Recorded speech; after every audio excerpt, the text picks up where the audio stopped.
Жолда өлім көбейіп кетті. Ақтөбеліктер мешітте Құран оқытып құрбан шалды.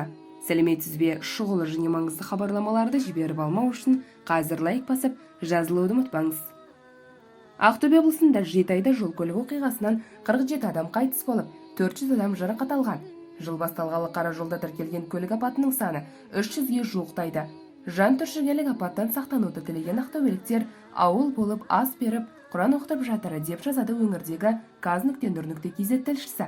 Ақтөбе облысындағы кеше ғана Кеңқияқ ауылына барар тұста жан түршігерлік жол апаты болып, 5 адам мерт болды.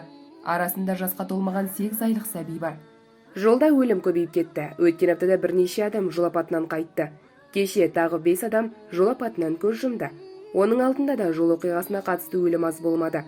Үсті-үстіне болған жағдайға халыққа ауыр тиді. Ел амандығын тілеп, бүгін мешіт алдында садақа беріп жатырмыз. Ауыл белсенділері халық жиналып таңертең ірі қара мал сойылды. Қазіргі уақытта киіз үй тігілді. Мақсат елге амандық тілеу. Амандыққа тілекші болған халық мешітке қарай ағылып жатыр дейді ауыл мешітінің имамы Рүстем Нұрғазин. Ақтөбе облысының полиция департаменті жолдардағы қауіпсіздік деңгейін мейлінше арттыруға, сақ болуға шақырады. Жүргізушілер мен жол қозғалысының басқа да қатысушыларына жолда қырағи және мұқият болуға, сондай-ақ жол қозғалысы ережелерін қатаң сақтауға кеңес береміз.